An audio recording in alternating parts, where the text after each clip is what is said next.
Is it safe to say the number one priority is the shortstop, or is it more broad-based than that? I think it's more broad-based than that. One player is not going to determine everything. I think we have several needs, and we'll tackle the offseason, looking at everything that would be at our disposal as far as what players we can acquire. I think pitching is very important. We've established 3 young starters right now that these guys did a great job in doing, and but because of injuries, it's set us back a little bit. The injury to Turnbull is devastating, really. I mean, if you look at it, and the injury to Boyd is a decision looming now going into the off season. So we have to address that. So those two, I look at it as important as the shortstop at this point. How does it, sorry, follow up this catcher? How does that play into that now? That's another area of concern. Jake Rogers was doing tremendous. A.J. and Josh Paul did a great job with Jake, and we were so encouraged about the future with him in combination with Haas. And now he's not going to be able to play next year for the most part. So that also leaves us an area of concern there. Yeah. A.J., you said it a bunch this season. You're not where you want to be. This is a process. You're not even a 500 ball club. But is that the next step, is to get to that point, or do you feel like with the right moves, with the right pieces in place, you can leapfrog that and get into that postseason conversation by this time next year? Well, I think one leads to the other. Obviously the next goal is to get above 500. And then you can go as far above 500 as needed to get to the playoffs. So I just think you have to be above 500 to make the playoffs nowadays. It's incredible. I always talk about the race to 90 wins. And I even say that to our team. And 90 wins wouldn't have been good enough this year. And so I think it's, for us, again, today's a day where I guess I'll let you guys ask me the bigger question about win totals and big. I mean, it's not about winning the day today. I mean, unfortunately, we're not playing. But, I think, seeing, this thirst for winning and this rebirth for doing things that a winning culture does obviously lends itself to looking towards 500 and above. That's the next plateau. Now, it doesn't mean we have to spend an entire year, and that has to be the only accomplishment next year. I think we have to set our bar extremely high, and you should set out every year to make the playoffs. I know it's easy to say from my chair. It's the motivation that I have to have in the dugout, in the clubhouse, and no matter what the experts say or no matter what your playoff predictions are. For us, I think, winning the day turns into winning series, turns into winning months, and we want to have a winning season. We want that winning season to be rewarded with a playoff berth. And by the way, just because you get to the playoffs doesn't mean you're satisfied at that point either. I just like where our heads are at. I like that we stay grounded with what we're doing. And clearly, to be a winning team that we talk about, you have to have a winning record, and we don't have that yet. Was there more progress made in those terms this season than maybe you anticipated coming into this season to get to the point that you're even having those thoughts now? So I think there was. It's hard to say more because I didn't set limitations on how far we could go or how much progress we could make. It was, and I was glad to hear Chris Ilitch say this the other day that it was a year of great progress, and it was. And that was a challenge that was issued from the first meeting with Al and Chris and when I got hired, and continues to be the motivation to continue to move forward and continue to get better. The amount of progress is really dictated on what the players can absorb, what the players do. I was very pleased with the progress in all sorts of different areas.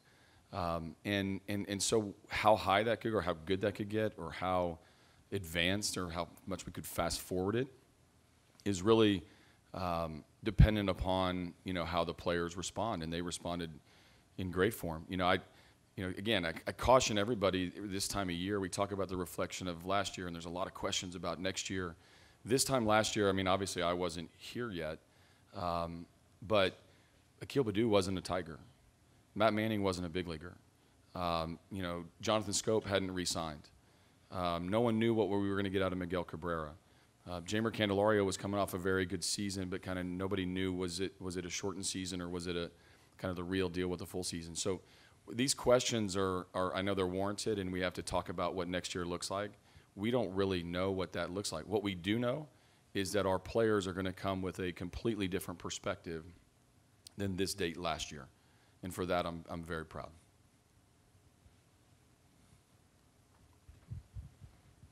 I guess this is a question for both of you guys, but with what you guys saw from Riley Green's, Torkelson in the minor leagues this year, how does that factor into your off-season planning and what you could do in the outfield and at first base? Do you guys look for placeholders there? Do you guys try to fill internally? How does that affect how you look at scope going into next year? Yeah, well, AJ and I have talked a lot about this as far as our planning for next year. We both believe that as far as the outfield situation is concerned, I think it's probably an area where right now we feel we're okay there. We feel we have some young prospects that are really, quite frankly, are still trying to find their way in Daz Cameron, Derek Hill. Obviously he mentioned Akil Baddoo, and we have Grossman out there now, Victor Reyes. So that combination right now has worked okay for us. If there's an opportunity to capitalize on something, maybe we look at it. But right now, it's not an area of concern because, to your point, well, you have Riley Green coming. You guys written plenty about him possibly making the club out of spring training. And I'm not going to comment on that. But, at some point, you can count on Riley Green being in our outfield. And I'm not going to say when or when we think, but at some point, and in the not too far distant future. So that's an area right now that I think we'll be fine at. With Torque in the infield, obviously Cabrera, as he gets into next year and the following year, sure, he'll play a little bit of first base, and I think AJ's managed that perfectly this year, and he'll manage it perfectly next year. And I told you guys last year when we brought back Scope that he's going to play first base, and you guys thought I was crazy, but he did. And he'll continue to go back to first and second. I got to tell him that. So he'll continue to do that, and when Torque is ready, then obviously it'll be a better situation for us because the good thing about Scope is he's very he's very versatile. He can play second. He can play. Actually, if we needed him to play short, he could play short, and he can play third. So it'll be a plus for us when Torkelson's ready. Yeah, let me comment on that. From my perspective on these young players, and I said this morning on a radio show, that was the first question I got about Torque and Green making our opening day roster, and it'd be one of 100. So now we're up to 2. I will tell you, everything matters, and I've said that to our team. I've said it to you guys. Like, performance matters. There isn't free playing time, so we're going to apply as much pressure on everybody, including ourselves, on when to make this decision, on when to open the door for everybody, on how much to call it a competition. I think the offseason will dictate some of that. I think their performance this season, warranted some consideration. I think what they do next year is going to matter. I'm kind of curious how they're going to respond next February when we get to camp, and now all eyes are on them and whether or not it's going to be big drama. You guys are going to ask a lot, and I love that. I love the pressure on these guys. And then we'll see where it takes us. But everything's going to matter. And one thing that we've committed to is putting the best team on the field. And that can come in a variety of different ways. They aren't finished products yet. No matter what you do in the minors, that step to the big leagues is the biggest step that you're ever going to make. But we're going to evaluate everything and then apply as much pressure on them as possible. This is not an easy an easy level to conquer just because you do well in the minors. But I hope they put all kinds of pressure on us at opening day, But there's a lot that has to happen between now and then before, we have to, necessarily make a firm decision. Al, you mentioned pitching. Do you view adding an established starter to go with your young guys as a priority this offseason? I would say that an established starter would be a necessity, yes. Why is that? Well, we've already. I know you guys think about maybe the starting rotation is not the most important thing. You look at Tampa and all that, but usually there's two ways of building a pitching staff. One is if you have really good established starters that can go 5, 6+ innings, that really is a big plus for you. If you don't have that, then you're going to have to mix and match more of your bullpen, and obviously these guys did a great job in that too. So I would say that if you can add an established starter that can give you those type of innings, then that would be a big plus for us. If we can't, for whatever reason, then again we're going to have to mix and match more often. So if we can come in and sign a good established starter to be part of that rotation, I think it's a big plus. We can't guarantee that because I don't know how the market's going to play out. But if we don't, then we're going to have to go in a different direction and probably mix and match guys in that rotation and mix and match more of the relievers. It'll be a bigger challenge, obviously. One guy who probably didn't have the type of year you might want is Willy Castro. What did you make of his season and kind of how he fits in going forward? Yeah, Willy Castro, obviously we feel he's got a lot of physical ability. The guy has power. He runs very well. We feel that he's got all the athletic ability and the tools to be a good player. He hasn't put it all together yet. Obviously, the hitting hasn't come around. It still makes probably too many errors for our liking, but he's still young enough. He's still athletic enough. He's got the tools and to work with, and so he's still a work in progress at this point. You've talked a lot about, free agency isn't the only way you can improve your team. You've talked about trades. Are you at the point in the organization, the depth of the organization, where you can consider trading prospects for an established player, or is it still? I'm still very sensitive to that and trading prospects for established players. I've said this all along, and in my conversations with A.J. When we hired A.J. was, we're not looking for a quick win and we're out. We're looking to sustain this. If you've paid attention, we've kind of overhauling our minor league system right now, and what I would call phase 2, and that is a plan for this team and this organization to be sustainable and successful for years to come. But most importantly, that includes players. And so we have to be very careful on that. And so, while I'm not going to rule it out. Anything that makes sense, obviously, we're going to look at it. And if there's a trade to be made, we will. But I'll be very sensitive to be able to trade guys that we feel can be part of this winning organization in the future. Last thing for me, just on Boyd, just some clarity on how the mechanics work of his situation. He's under contract. You need to either tender or non-tender. He's in that situation, right? And I'm not going to get into it at this point because there is a decision to be made on our part, and eventually there'll be a decision to be made on his part. If that gets to that point. So it's going to be kind of a two-way thing here for us. If we do go forward in that sense, then he's going to have to make a decision whether it's going to be good enough for him too. So at this point, I'll leave it at that because obviously we haven't got into it yet, and we're not going to make any more comments on it. Probably a question for both of you guys, but we talked a lot about the young pitching. How do you guys feel this year about the developments of Mize and Manning and Skubal? Well, I thought it went great. If you want to elaborate. Yeah, so it's starting pitching is very important to me, to us, to winning, and when you look at the innings that are logged around the league, like the successful teams are going to have a lot of innings logged by the rotation. I mean, we can build it a lot of different ways, and you can run any particular game any way you want. We tried to show that. We're pretty creative with how we did it this year.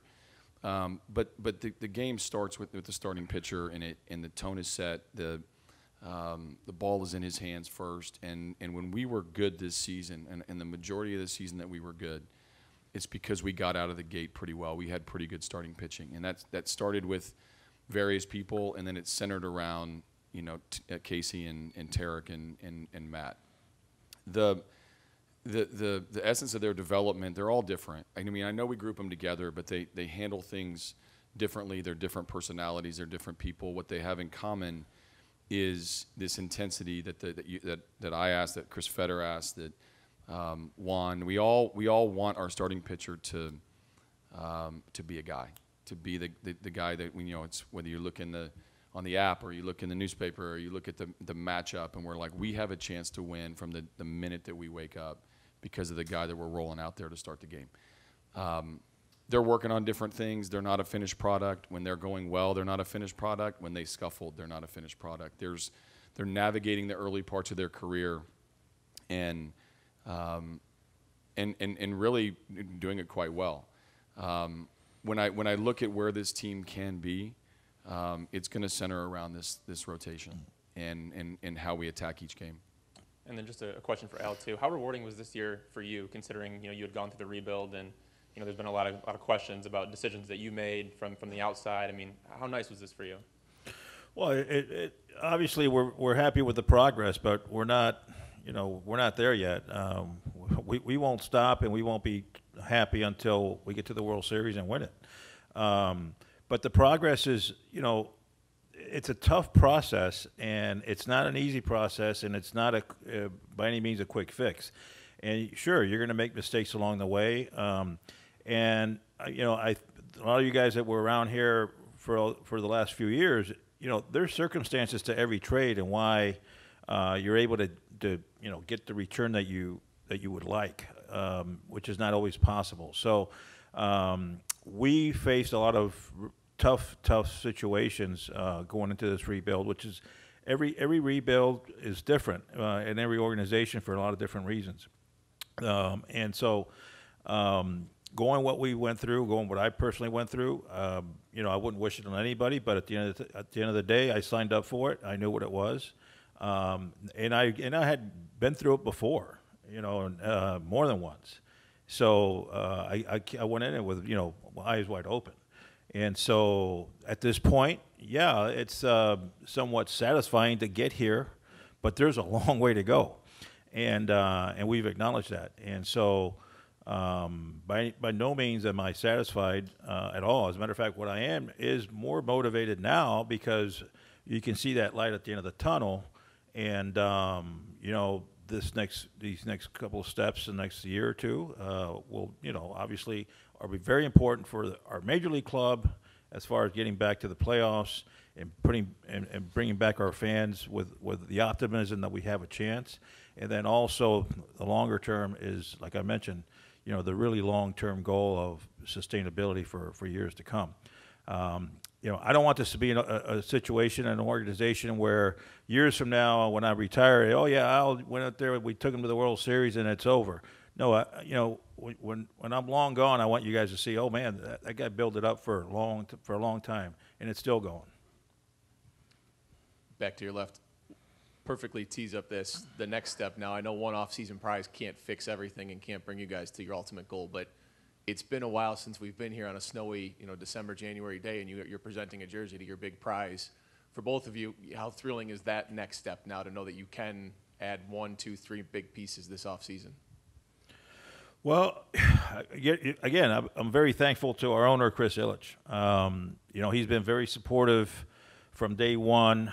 The tough, few years of the rebuild and all the negative things that came with it, he had to endure it himself. So, but again, when he hired me to do the job, his eyes were fully wide open too. And so he's been very supportive, so I'm very thankful for that. And then now I'm very thankful for that, he's supporting all of our new ideas in player development and scouting and analytics, and investing money on the infrastructure, which, not every organization is open to do that as much as he has. So that you have to be very thankful for. And now at the major league level, A.J. and I have sat down with Chris on a couple of occasions and discussed this offseason and going into the future in the next couple of years. And obviously, like he mentioned, the resources will be there. But I will caution you, all right, and that this is not going to be spending like a drunken sailor, those type of comments. It's going to be this is going to be a very measured process, and we're going to make sure that whatever decisions we make, free agency wise, that it doesn't sink this organization for years to come, but it builds this organization for years to come. Yeah, from my perspective, it's exciting time to be a Tiger. You know, I think, you know, there's a lot of jerseys that we could hold up here on this same podium, you know, and in between Al and I, and hopefully Chris would be here, and we see that as a success. Our goal on the field was to make this a desirable place and to show the arrow pointing in the right direction. But there's a number of guys that can help us. We need help. I mean, we do. We need to get better. We need help internally. It's not a you know, sort of a one fix. And I know there's going to be a lot of attention on different parts. And just the fact that it's possible, I think we're in a good place on this date in time.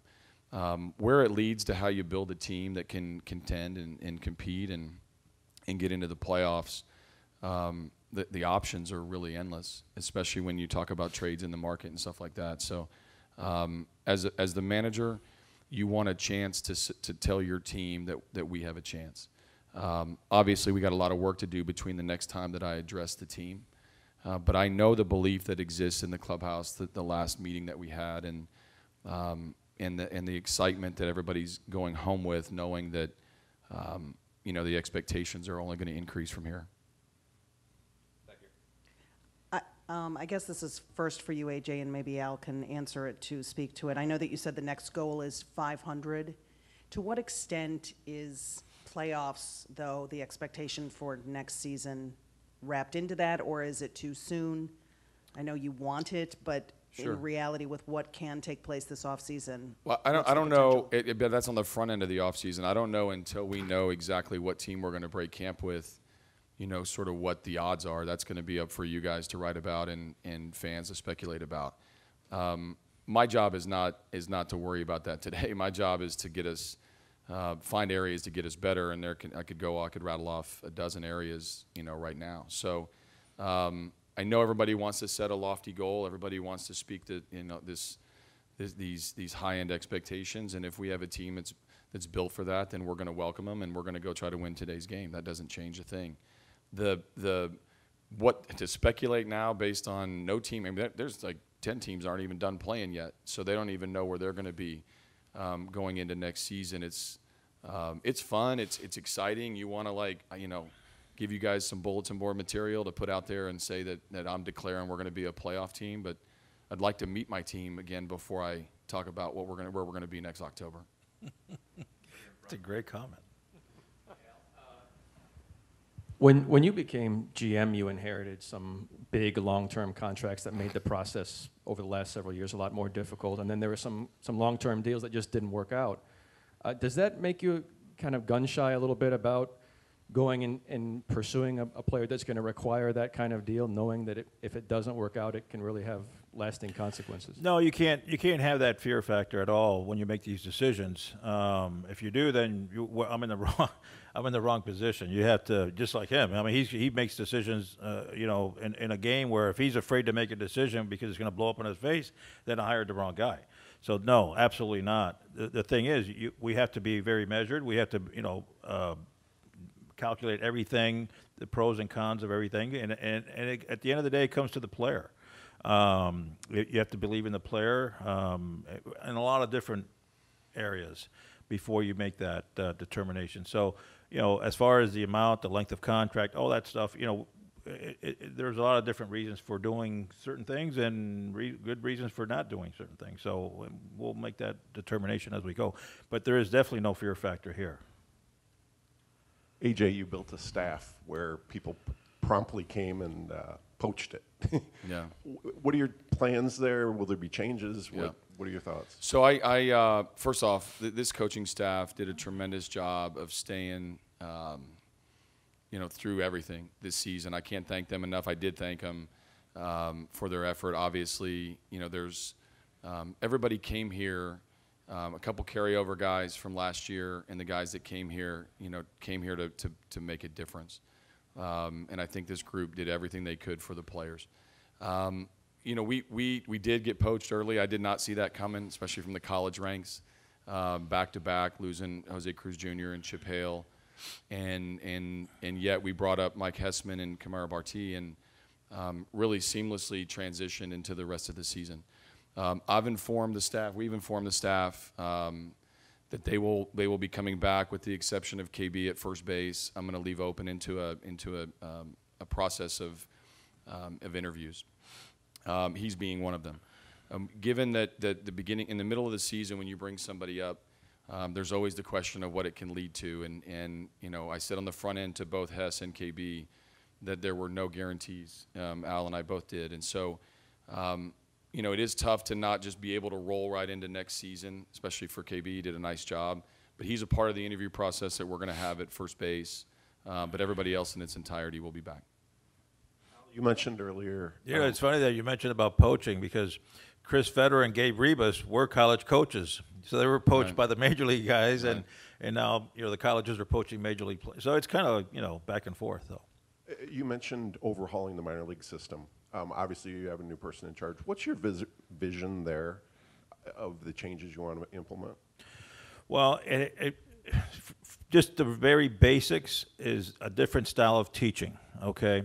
You know, we have more technology now and analytics. So there's more scientific ways of doing it. The people that we're trying to bring into the organization now a little bit more progressively minded and using that information. You know, traditionally speaking, you had, let's say, a good example, a pitching coach at, let's say, at the AA level. And that person would be, you know, guiding the way, right? And then you'd have a rover coming around. We have to have people teaching how to teach, because now with the new information, the new technology, the average coach that maybe is not too accustomed to that has to be taught a new way. So that is really kind of the basics that I can tell you as far as how we move forward on this. And so the technology that we're adding at every ballpark, the enhanced Hawkeye system that, you know, has, but it basically follows the biomechanics of every player on the field, where it can gives us information on how to use it to better that player or maybe even prevent injuries. So it's advanced technology, it's advanced analytics, and so we're trying to bring in new people that have a better understanding of it, that can teach it, so that, you know, our entire player development system then from top to bottom is running on the same wheel. A lot of it is driven from a pitching perspective. A guy like Gabe Rebus is a very similar hire to Chris Federer, and you'll see a lot of initiatives from Chris Federer going down to a guy like Gabe Rebus, and then through the final, all through the minor league system, all the way down to the Dominican Summer League. And the same thing would be in our as far as our hitting structure, where Kenny Graham has done an excellent job at the minor league level, and then you'll see Cooley obviously, you know, leading the way as far as how we're going to teach all the way down. So that kind of gives you a little basic perspective of where we're heading. For Al and AJ, if possible, obviously you've developed some momentum. You can detect it in the fans and the media and what they're looking for. Do you feel at all, I don't know, pressure to make a quote-unquote splash or splashes this offseason? And where before we would wonder, was Christopher Ilitch ready to spend? Do you now think at all that he's going to push you to make a splash? Like that's something that he wants to add to? I don't want to call it, you know, obviously when you say a big splash, I guess that's a big thing now going into the offseason. We're going to make a big splash. Our big splash is going to be wins and losses, or should I say just wins, all right? That's the big splash that I'm looking forward to. More wins during the regular season, getting to the playoffs. I want to make the big splash during the season with wins, all right, and getting to the playoffs. How that happens, okay, there's a lot of different ways. So I'm not going to sit here and say we're going to make a big splash or I want to make a big splash because we're going to sign so-and-so or we're going to go out. And I'm not going to say that, and that's not going to happen. We're going to go out there and try to make this team better. You know, I said we're going to make a push to try to make this team better for next season, and we'll do that every year that we go into it. Sometimes you don't have to make a big splash. Sometimes a big splash turns out wrong for you. And so going back in my first comment, there's no fear factor in signing a big contract. But at the same time, you know, we're not looking at it as, oh, we have to make a big splash. It's about making the right decisions to make this team a winning team, and that's the way we're looking at it. Yeah, so pressure to me, I mean, that's a word I love, and I love applying it to our own players, to the opponent. I mean, I feel pressure every night, and I love that. I think the interesting part of all of this is all we can really sit up here and say is that we have a chance and that's possible. We can't accurately predict anything, whatever a big splash is. I would tell you that if you look back at what Robbie Grossman did this year, that's a pretty big splash. So I know what everybody wants to hear and how they want to talk about the top end of the market, and if that happens, I'll be the first one up here holding this jersey and loving life, and I'll kiss him on the cheek in front of all you people, unless neither of us have COVID. Not if he's coughing like that. But I think we have to understand what it takes to win. It doesn't take a big splash to win. A big splash would help, but it's a marriage that has to be created in so many different ways, and it's a complicated process, and it's not a end-all, be-all.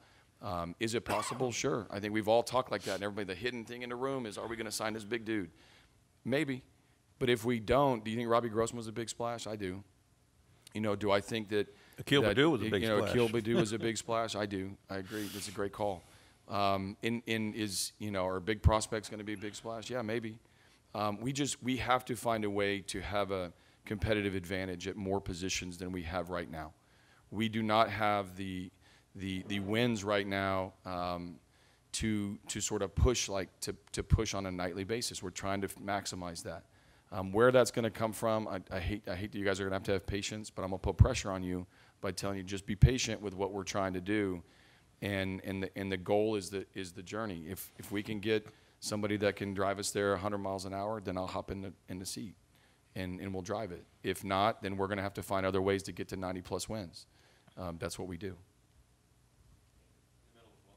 Hey guys, back here. I guess to build off that, when you think about who you might want to reach out to this offseason, whether it's a shortstop, pitchers, otherwise, how clear are you on what that list looks like for targets, and how eager are you to begin those conversations? Well, I can very simply tell you that we're going to look at everything. We're not going to target one player. We have to look at the whole list of free agents, and we'll be in contact with everybody. And then we'll see where that leads us. So to say here we're targeting one guy, no. We have to have a wide net, and really that's the only way to approach it, because I can't. If you target one guy, you can't be guaranteed you're going to get that guy. So you got to make sure that you have a wide net and see where it takes you. Yeah, AJ, obviously with what you guys have done, the progress you've made has given the town a lot of hope. With that's going to come, like you said, you haven't met your team yet, a lot of variables, but there's going to be heightened expectations, heightened pressure.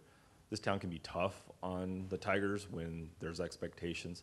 How are you going to manage those Yeah, you can tell them, Al. Or talk to Jim. How are you going to manage those expectations and that added pressure for that team, especially when you bring guys up like Torque and Green? There's going to be tons of expectations on them. Well, it's not my first time with expectations. That is one thing I've got is experience. 5 playoff teams, a couple World Series will give you some perspective on showing up the next spring training. Obviously and in my experience, you got to hit it head on and just try to win the day's game. I mean, this is not something I'm putting in place to just for a cute little story in 2021. I mean, I want this identity of this team, this how we apply pressure, how we attack the day, how we prepare. Like, this was a foundation that we poured that's going to be exactly, you're going to hear the same stuff from me next year on how we manage our day-to-day expectation to win. That doesn't change. The noise around you changes a little bit. The hype around you changes. Every time we play the White Sox, there's going to be a nice little free article for you guys to write on or talk about on TV on this rivalry that's starting to grow. All that's really cool, but it doesn't change the fact that the competition on the field, you got to be one run better or more than your opponent. So if we get too far outside this and the hype gets talked about and the emotions go up and down throughout this whole offseason, you might get this guy, you might not get that guy, this trade was rumored, this signing is possible. Man, that doesn't do anything for the competition. And I've been there. I've done it. I've lived it. I got a bench coach who's been in a couple World Series. I got staff members all across the board that have been in this environment. I got veteran players already on this team that keep everybody's head where their feet are. I mean, look, we're going to find a way to keep all that stuff out, whether it's hype on getting better or hype of making the playoffs. Like, tough town, like, try being a manager of any of these 30 teams, man. It is not it's not welcome on, losses aren't welcome anywhere. I don't care if you're projected to be a last place team or you have playoff aspirations. You got to talk less and do more on the field. We got to win more games, and we have to take the responsibility with that, on a day-to-day basis. Just to follow up, Al, have you had conversations with AJ about how this town can be when there are playoff expectations and just on a day-to-day basis when there's a losing streak? And I think Jim Leland talked about little kids cussing him out when he was driving home. Yeah, no, we've talked about it before I hired him. I mean, we talked about it. AJ, remember, was a player here too, and so he knows he's here with eyes wide open. Believe me, he understands the excitement that could also be here. Yeah, there's pressure. I remember, hey, I was here with Jim Leland, and I remember how really, I mean, he was scrutinized pretty bad. I mean, and now, of course, he's a hometown hero too. After all these years, and so no, AJ knows this very well. But I don't think we're looking at this as pressure of expectation and how the town can turn on you. I think we're looking at this as excitement, because putting together a good team and the excitement or the expectation of winning more baseball games creates excitement. I'm looking forward to that. I'm looking forward to seeing this stadium full of people cheering for the team. And if we struggle along the way and people get angry, hey, that's part of the process.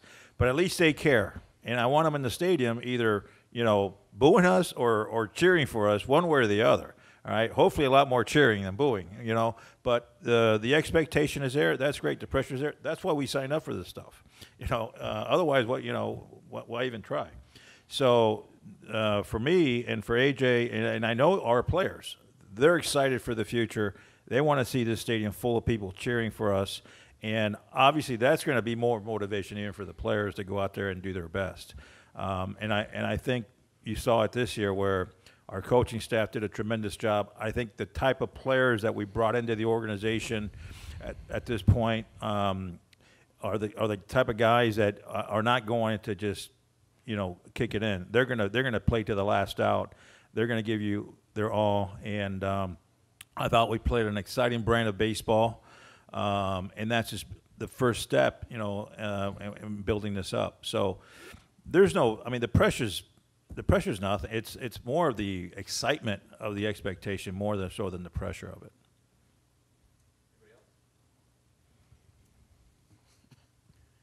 I imagine there are a lot of other teams that will be in the same situation, but how much do you guys want or need some certainty in terms of next year's CBA and the rules you'll be operating under before or as you figure out how to proceed for next year? Yeah, and that's a great question, because obviously, once the World Series is over, that you can start talking to players and agents. 5 days after is when you can start negotiating, but that's going to be a window of between then and let's say December 1st. Okay, so you get as much as you can done within that period of time, and then if there's an agreement and things go on as normal, that's fantastic, and you keep on working. If it doesn't, then we have to make an adjustment at the time. But you just have to proceed as if things are going to be fine, and then if something does happen, then you have to make an adjustment at that point. Al, you mentioned starting pitching being a necessity as far as the free agent market or acquiring someone. But what about the bullpen? I think it's been 5 years since you guys have signed a reliever to a major league contract.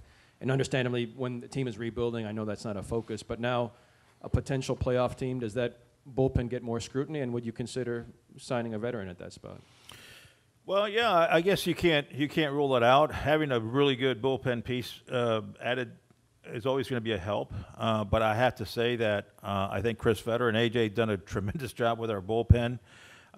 We've got a guy in Gregory Soto that we believe can be a closer for the next several years, and obviously, you talk about a splash. You get a guy like Cisnero, right? That came out of nowhere, and I mean, he led the team in innings pitched and did an outstanding job in a variety of roles. You have Alex Lang coming on really strong here at the end, which when we made that trade, we felt that he wasn't going to be a starter. He was drafted as a starter. We felt that he's going to be a good back end of the guy, bullpen guy, and these guys have developed that in him, and we feel confident there. You got a guy like Jason Foley that if we can get him to believe himself a little bit more, he's got the kind of stuff that can pitch also in those late innings. So we've got the makings of a pretty darn good bullpen, and I think you've seen that this year. And as we all know, bullpens can tend to go up and down, so you got to be very careful on how you project that going into next season. But I've got to say that the work that they've done with our bullpen has really been stellar, and the guys have reacted positively, and I feel pretty good about our bullpen going into next year. But to your point, if there's the right fit, you can't rule that out. Okay, I'll say it. Gregory Soto's our closer, but he might pitch the 7th, the 8th, or the 9th, and sometimes the 6th. Okay? So there, I said it. You can go with it. First tweet wins. Petzold, got it. On the injury front, just doubling back on, Yeah. did you guys get any news on Derek Hill and what his next step is? Yeah, no, he had knee surgery, I think today, or scheduled maybe tomorrow, out in California, just to clean up. It's, I believe it's his meniscus. So he's going to be fine. He's going to do fine. Everything was very positive, but yet another surgery that we'll have to monitor throughout the offseason. Doug Teeter's going to be pretty busy. Can I just make one more comment? Because going back to the bullpen, let's just say this winter, if we don't sign a bullpen guy, that doesn't mean that next year at the trading deadline we can't trade for a guy in the because at that point, because of either injury or a guy just didn't pitch as well as the year before, you can make that adjustment then too. So obviously we have to be very flexible and just be open to whatever opportunities arise, whether it be this winter or at the trading deadline or anywhere in between. And okay. Hey, AJ, even in Houston, you had several different catchers throughout your time there. Just why is that such a hard position to find stability at, and how important is it to you? Yeah, so when you look at winning teams, you need to have a guy back there who knows. Number one, the defense is a priority, and number two, knows how to guide a pitching staff through a game and then through a season. When injuries, number one, it's hard to keep stability back there. What Salvador Perez did this year in Kansas City was remarkable, but he also got to DH. He's laughing because of what he did against us, but he DH'd a little bit. And you look at JT Realmuto in Philly, like what he's had to do, and he starts moving around. Like it's hard to keep that stability behind the plate. It's for me, like one of the things that Jake did, that Eric did, Dustin at the end, under my watch as a manager and JP here, we prioritize that game planning so much. We ask so much out of them that, maybe that creates a little bit of the mental anguish that Eric Haas went through towards the end of the year. Maybe that creates a little bit of the disconnect that we had at the, different times of my time in Houston or sometimes in here where the number one priority is catch a winner.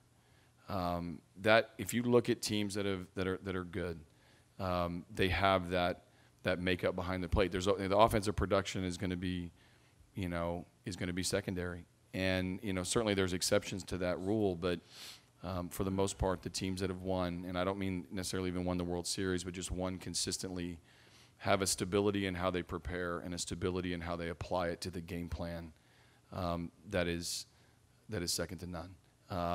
and that'll be a focus here moving forward. It's why I talked about Jake the way I did at the beginning of the season. It's why we valued, what Haas and Dustin did at the end.